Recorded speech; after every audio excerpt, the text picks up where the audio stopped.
In October 2020, we made history at the South Moreton Boxing Club by staging the world's first behind-closed-doors white-collar boxing show. We got over 10,000 views on the night across 103 countries. Now we're bringing the live rumble back, bigger and better than before. Follow the fighters in the build-up and vote on the night for your favourites. See all the thrills, spills and skills from the best in white-collar boxing, live and free at the KO Cup.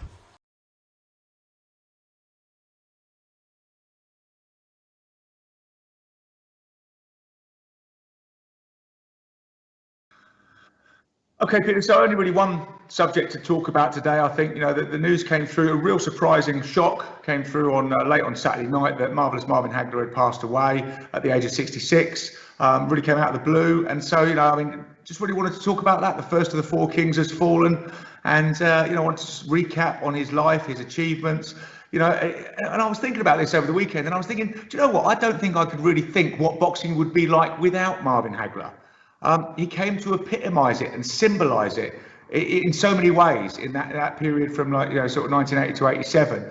He was the face of boxing for some time. And there's something about him, about his grit, his determination, his chin, his resilience, his aggression, his fire in the ring, his explosiveness, his excitement that that really made a lot of people fall in love with boxing. All over again. And so I just wanted to recap, on Marvin's career really and how it all came to pass. Now, he's sadly gone.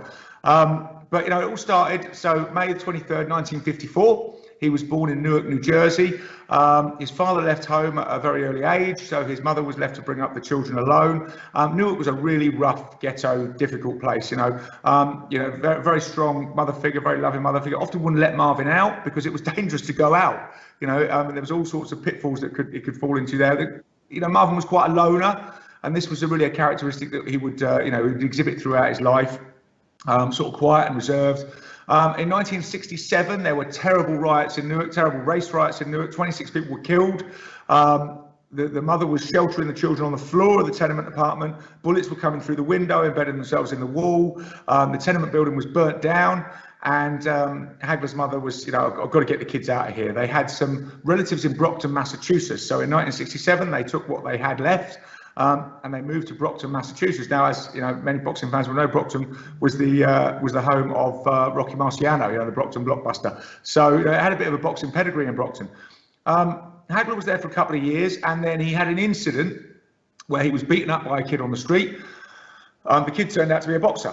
So there wasn't a lot Marvin could do about it, but Marvin thought, you know what, if I'm going to defend myself, I'm going to have to learn to box as well. So he went down to the local boxing gym. It was run by Pat and Goody Petronelli in downtown Brockton, Massachusetts. And he went in there, just sat there for the first day and watched everything. And then I remember hearing Pat Goody say, a few years later, the second day he came in, they said, well, let's put some gloves on you, show you what it's all about. They chucked him in, he sparred, had a bloody nose. Didn't look too great, left the gym, and they said, well, that's the last we'll see of that kid. But he was there the next day, and the next day, and the next day, and the next day, and he became obviously one of their exemplary, outstanding students. There were some tournaments he couldn't go in, he was under 16, so he changed his birth date from 1954 to 1952 so that he could compete in some of these tournaments. He did very well as an amateur. He actually finished his amateur career with a record of 55 wins and 1 loss. But he wasn't a kind of stellar standout as an amateur in that sense. I know, he wasn't losing, but he in 1973, for example, he went to the Golden Gloves and lost in the semi-finals. At that same Golden Gloves, Sugar Ray Leonard won. Now, Sugar Ray Leonard then was an amateur boxing superstar. So, everybody was talking about him. He was absolutely sort of deified as an amateur, if you like. And, Marvin was kind of just another one of the guys that was good. And then later in that year, 1973, he won the AAU Championship, the American Athletic Union National Championships. In 1973, went to see his manager, Petronelli, and said, look, I want to turn pro. And they said, well, why don't you wait for the Montreal Olympics?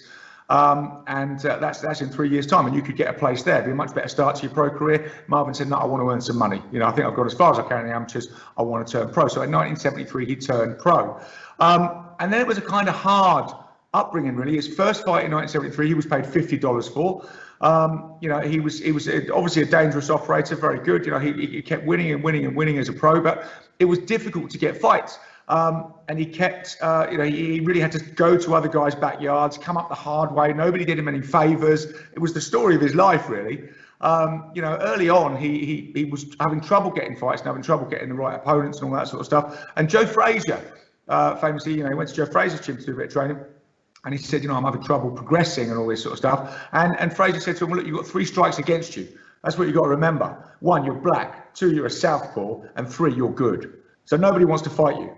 So, he did have to battle against this, and he took that to heart. And in 1976, incidentally, the Montreal Olympics in 1976, of course, Sugar Ray Leonard won the gold. He was the darling, the winning smile, came back, had his first pro fight, and made $40,000, which was more than Marvin had made in his entire career so far, boxing as a pro since 1973. So the Petronelli brothers decided, at this stage of his career, we kind of got to throw Marvin in at the deep end. There's no other way to do it. They went to the cauldron of middleweight boxing, which was Philadelphia. You had guys like Boogaloo Watts, Benny Briscoe, Willie the Worm Monroe, Sugar Ray Seals, these type of guys. Today they would be world champions.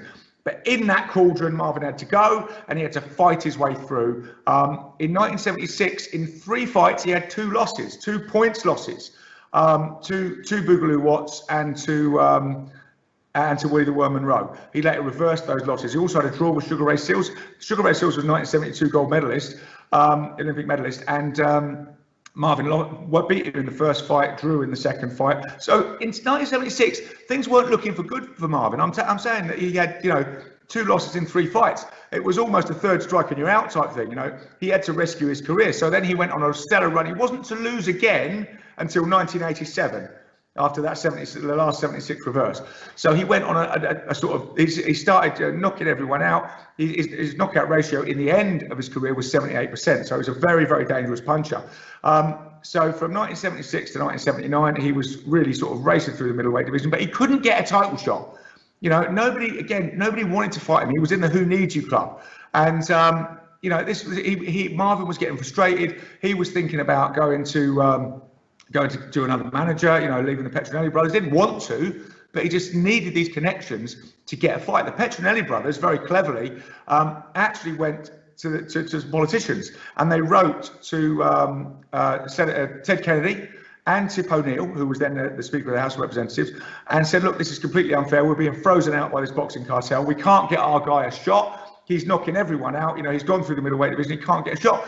Ted Kennedy and Tip O'Neill wrote to Bob Arum and said, listen, unless you want a congressional investigation into why, how the boxing business is working, and if it's working fairly, this guy needs a shot.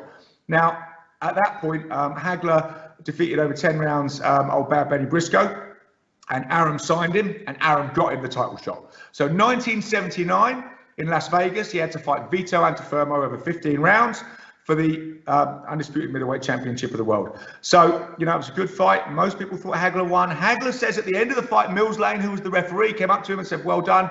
You've won that. Stand over here. When I raise your hand, it was announced as a draw. So it was a split decision draw. So, Hagler was incredibly frustrated at this, really felt he'd won, really felt he'd done enough. And again, kind of go back to this feeling that Hagler had that the system was against him. Nobody wanted to let him through. Nobody wanted to let him win. If they had a chance to jip him, they were going to jip him. And he really felt that he'd been scammed at this fight. So, he went off and had another 3 knockout wins against leading contenders. Vito Antuofermo went off and fought Alan Minter. Lost to Alan Minter on points, and then fought Alan Minter again in a rematch and lost by TKO. So then we come round to 1980, September 1980, and Minter gives Hagler a shot at the title at Wembley Arena. Now, this fight is kind of notorious in British boxing for all the wrong reasons, I'm afraid. So Hagler came over to Wembley. There was a stirring up around the fight, around racial identities. Minter is said to have said, in an interview with Des Lynam, I'm not going to lose my title to a black man. The NF got involved, and Minter, by the way, who wasn't racist in any way, said he was told to say that. He was, they were stirring up for the fight. It wasn't his words. But anyway, there was a horrible racial overtone on the fight. On the night at Wembley, it was packed with football hooligans, NF supporters. Everybody was taking in slabs of beer, all this sort of thing. Hagler, determined not to leave it this time in the hands of the judges, absolutely destroyed Minter. Absolutely came at him. To be fair to Minter, Minter was saying to Hagler, come on, in the third round, and went sort of headlong at him. But Hagler was ferocious, relentless, and two southpaws incidentally in there. And Minter was taken over at the middle of the third round to his corner to look at 4 very bad cuts on his face. They said, no, that's it. Doug Bidwell, his manager, said that's the end of that. We're not fighting anymore. Instantly, beer cans, bottles started to rain on the ring. The Petronelli brothers tried to shield Hagler. The police came in to try and shield Hagler. He had to be taken out of the ring with beer bottles raining down on him, booze and screams, coins, bottles being thrown at him, just to be protected to get out of the ring. So, incidentally, another thing, of all the stellar records that Marvin Hagler set in his career, he's the only champion not to receive his belt in the ring. Because as soon as he'd won the fight, he literally fell to his knees with his hands up, and in relief, and he must have been there for about 2 seconds, and everything started coming into the ring, and they had to get him out of there. Again, part of Hagler's tough upbringing, part of the feeling that he never got a break, one of the things that he didn't even get to receive his title in the ring. So he also said he'd never come back to Britain again, which he never did. To box in his career, he did later when he was retired, but it left a bad taste in the mouth. Now, he would finally got to the mountaintop. He fought Vito Antuofermo, incidentally, in his 50th fight. So, that's how long it had taken him. That's how much of an apprenticeship he'd served before he even had a title shot. Then he had that draw. Then he finally got to fight Alan Minter and won the title. Now he'd got to the mountaintop. This man was not going to let it go. There's always this adage of, fight like a champion, train like a challenger. And if anybody ever did, it was Marvin Hagler. When he used to go into training camp, he used to call it prison. And it was very sparse. He was very mean to his sparring partners. He was dedicated. He always said, if you cut my big bald head open, what you'll find in there is just a boxing glove. I live it, I eat it, I breathe it, I sleep it. And that was very much what he did. So, the defences started to rack up. In the end, he was to get a run of 12 successful title defences. And these were all number 1 challengers, and contenders that he was fighting. They were all knockouts. Until 1983. Incidentally, another interesting thing, he changed his name by deed poll in 1982 from Marvin Nathaniel Hagler, because a lot of the broadcasters were not using his nickname, Marvellous Marvin Hagler, because they said, well, that's not his given name. We'll decide whether to use his nickname or not. So he went to change his name by deed poll to Marvellous Marvin Hagler, so they had to use it. Incidentally, that's when it came out that he'd been lying about his age by 2 years, and he was actually born in 1954, not 1952. So, his following started to grow. People started to love this guy. Well, love is maybe the wrong word. Hagler was always kind of looking for love. People didn't love Hagler. He didn't have the winning smile. He had menace. He had threat. But people respected him. People respected his toughness, his durability, his excitement. So he started to rack up the defences. In 1983, he fought Roberto Duran. Duran stepped up from light middle to fight Hagler. And that was a great fight. That was really 2 guys who would bring it and just stood in the middle of the ring, really slugging it out, really fighting. I mean, they were both, amazing technicians, but they really had it. They really wanted to have it with each other, and they let it all hang out. And Hagler always said Duran, he thought, was his best opponent, because Duran really came to fight. He said so many other guys ran, but Duran really came to fight. But that was the first time, in a title defence that anybody had managed to go the distance with Hagler. And again, the title defences kept racking up. And then we come to 1985 and Tommy Hearns. Now, Tommy Hearns had just knocked out Roberto Duran in 2 rounds and knocked him out stunningly. People thought nobody can stand up to that Tommy Hearns right hand. So they were built to fight, again, Caesars Palace, Las Vegas. And it was billed as the fight, and it became known as the war. And it really became a defining moment for Hagler. The first round of that fight is what Hagler's all about. In some ways, it's what boxing's all about. It's just incredible. It looked like something out of another age. It was the most exciting first round ever. Hearns connected with that right hand flush in the first 15 seconds on Hagler. Hagler took a step back for a second and then came forward. He was relentless. He gritted his teeth. He came at Hearns. Hearns stood there and traded, and they just would not stop throwing power punches throughout the entire first round. It's absolutely phenomenal. If anybody hasn't seen it, go back and watch it. Now, incidentally, we weren't privy to this after the fight, but Hearns broke his hand at the end of round 1, his right hand, and so elected to box more in round 2, and Hagler was pursuing, really relentlessly again. And so but couldn't really catch up with Hearns. And then in the third round, Hagler was cut. Hagler was on top. Hagler thought he had Hearns and he was winning, but a bad cut opened up on his head, dripping into his eye. The fight was stopped. Hagler was sent to the corner to see the referee, and you can see the look on Hagler's face of, they're going to stiff me again. They're going to steal this from me. They're out to get me again. So the doctor looked at the cut. Luckily for Hagler, the doctor said, no, you can carry on. So Hagler came running after Hearns and looping right hook behind the ear. Hearns, and quickly Hearns was down. The fight was over. And, it was 2.5 rounds of kind of mayhem.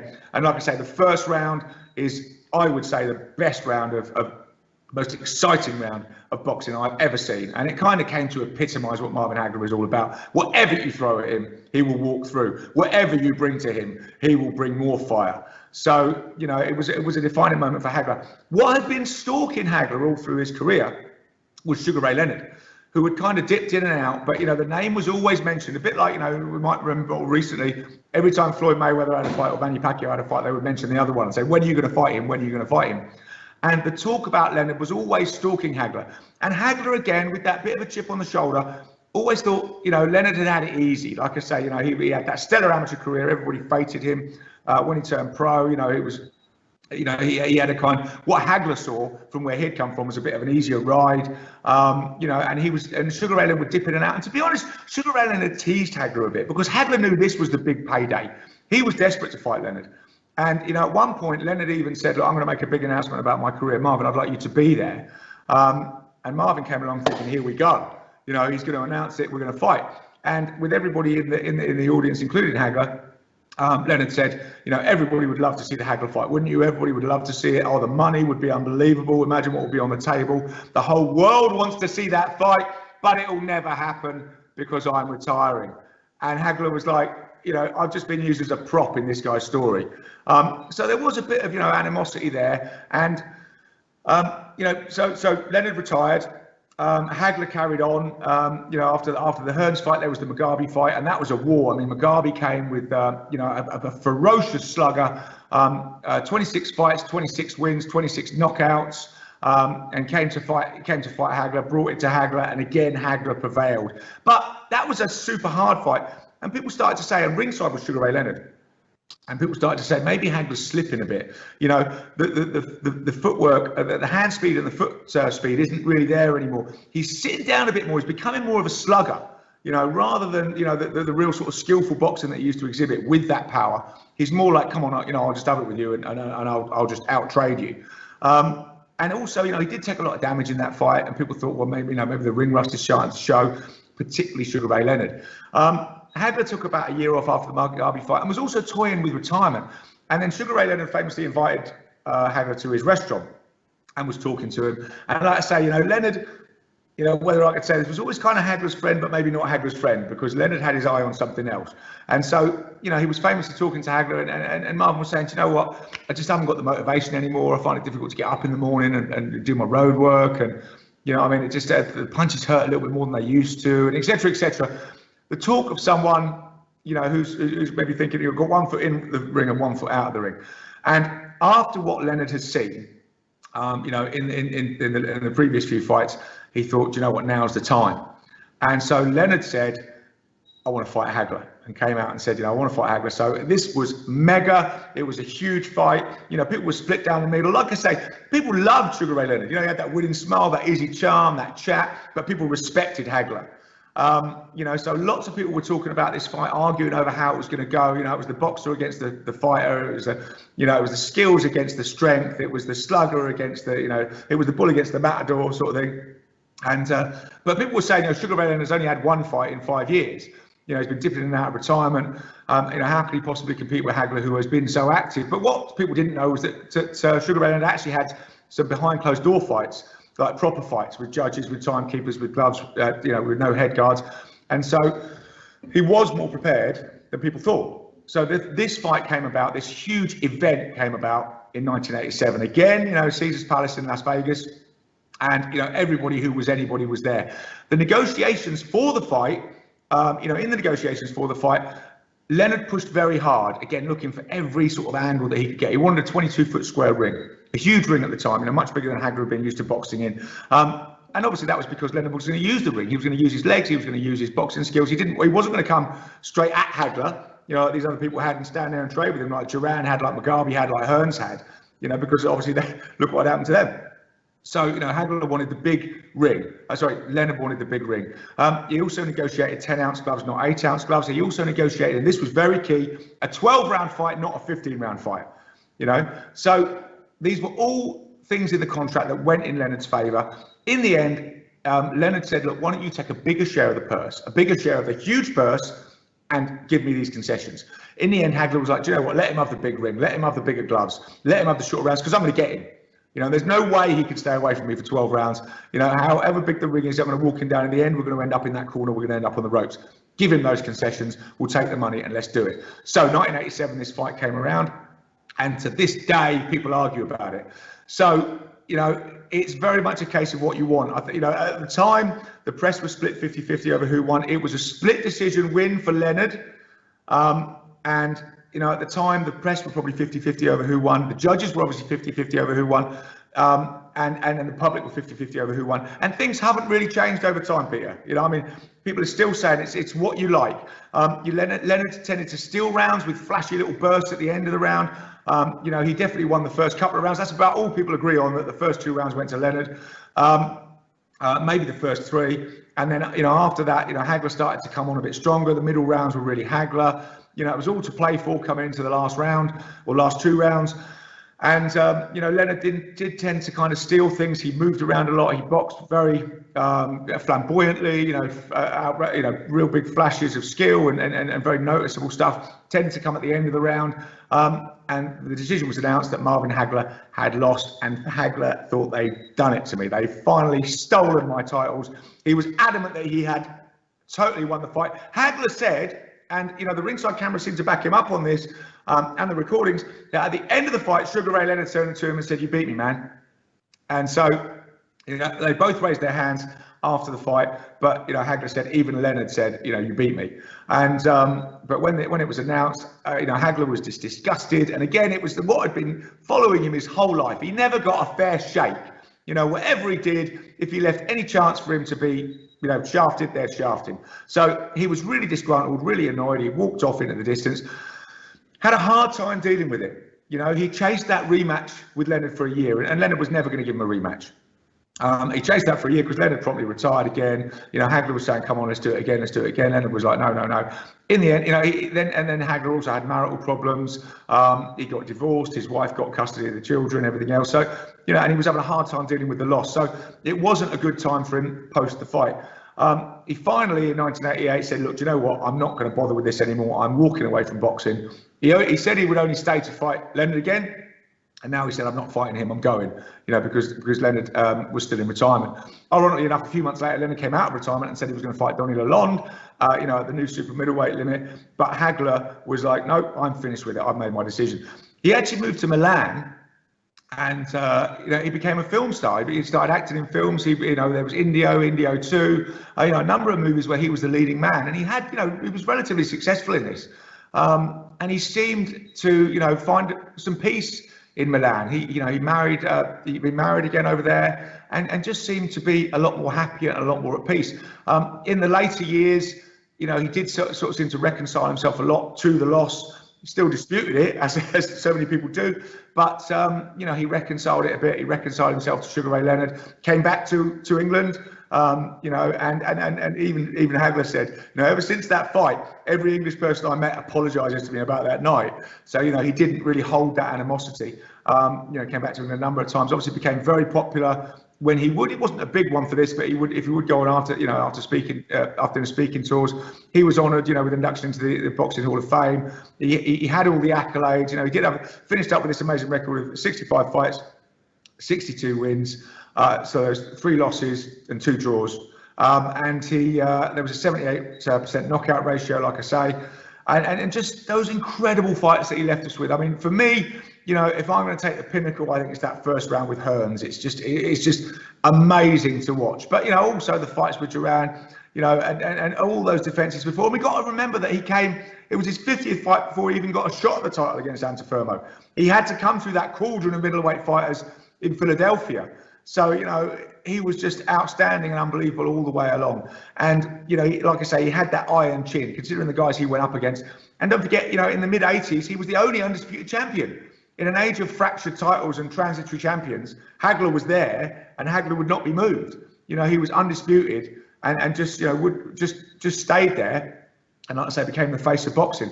So, you know, he epitomised so much about a tough, blue-collar, earn your stripes, work your way up the hard way type of mentality. And when you get there, do not let it go. You know, just a superb fighter, you know, an amazing man. And, you know, let's not forget as well, we talk about the bitterness and we talk about the chip on the shoulder, but, you know, he did extremely well. You know, in the end, it was about $40 million worth of purses. He left boxing with his health intact, you know, with his marbles intact, which is the difficult thing to do, you know, and he walked away and he forged another life, and to all intents and purposes was quite happy in that other life. So, you know, it's a real victory, and, you know, God rest him and God bless him. You know, fantastic, amazing man, amazing character, amazing fighter. And, yeah, will we see his like again? I don't know. But God rest Marvin Hagler. Thanks, Peter.